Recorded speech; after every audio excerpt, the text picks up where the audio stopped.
নমস্কার, আমি ডক্টর কনিষ্ক সরকার Alipur oncology clinic থেকে বলছি। আজকে আমি এসেছি আসক্লেপিয়া হেলথ চ্যানেলে। This is a very good health channel for health awareness. আজকে আমি আপনাদের সাথে কথা বলবো ক্যান্সার স্ক্রিনিং নিয়ে। তো হোয়াট ইজ ক্যান্সার স্ক্রিনিং? কি ক্যান্সার স্ক্রিনিং জিনিসটা আসলে কি? স্ক্রিনিং কথাটার অর্থাৎ হচ্ছে যে এমন একটা টেস্ট যেটা হেলদি ইন্ডিভিজুয়ালদের মধ্যে করা হয় টু ডিটেক্ট ডিজিজ আর্লিয়ার। মানে এরকম ধরে নিন যে একটা অফিস আছে, সে অফিসের মধ্যে হয়তো 30 জন কাজ করে, তাদের কোনো সাইনস অ্যান্ড সিমটমস নেই, কিন্তু আমি কি করলাম, তাদের সবার ব্লাড প্রেশার চেক করলাম। এই 30 জনের ব্লাড প্রেশার চেক করে আমরা হয়তো দেখলাম যে তার মধ্যে 3-4 জনের হাই ব্লাড প্রেশার আছে, তো আমরা সেই মেডিসিন আমরা শুরু করে দিতে পারলাম। তাহলে কি হচ্ছে যে এই 3 জনের ব্লাড প্রেশার ছিল, কিন্তু সেটা বাড়াবাড়ি হওয়ার আগেই আমরা সেটা ডায়াগনোসিস করে আমরা চিকিৎসা শুরু করে দিতে পারলাম। আবার ধরুন এই 3 জন পেশেন্টের এরকমও হতে পারতো যে 5 বছর 10 বছর পর এনাদের হয়তো একটা স্ট্রোক এলো, কি কিছু একটা মাথা ঘুরে হয়তো পড়ে গেল, একটা হাইপারটেনসিভ একটা ক্রাইসিস হলো।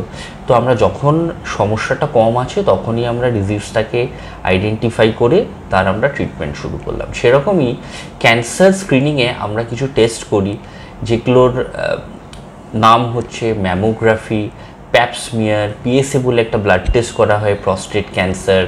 তারপর যাদের হাই রিস্ক আছে তাদের কোলোনোস্কোপি করা হয় for rectal and colorectal malignancies. তারপরে এইচআরসিটি থোরাক্স আছে, স্টুল ফর অকাল্ট ব্লাড টেস্ট আছে।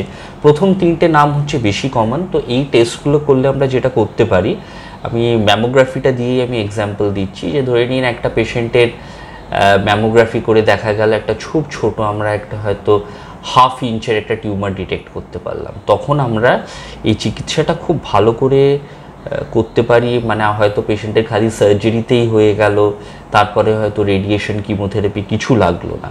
আবার এই পেশেন্টটি ধরে নিন যদি আমরা স্ক্রিনিং করে রোগটাকে না ধরতে পারতাম, দেখা গেল হয়তো 2 বছর কি 3 বছর পরে যখন রোগটা হয়তো অনেকটা বেড়ে গেছিলো, তখন হয়তো রোগটা ডায়াগনোসিস হলো, তখন হয়তো দেখা গেল যে ট্রিটমেন্ট মানে অপারেশনের পরে হয়তো রেডিয়েশন কিমোথেরাপি এইসব লাগলো। তো স্ক্রিনিং করলে আমরা যেটা করতে পারছি, যে কোনো ডিজিজ আমরা তার আর্লি ডায়াগনোসিস আমরা করতে পারছি। Early diagnosis always translates into better treatment outcomes. Better treatment outcomes কেমন, আমি আবার বলছি যে ছোট প্রবলেম মানে তার কম চিকিৎসা লাগবে, তার বেটার আউটকাম হবে, যেটা আমরা স্ক্রিনিংয়ে করতে পারছি।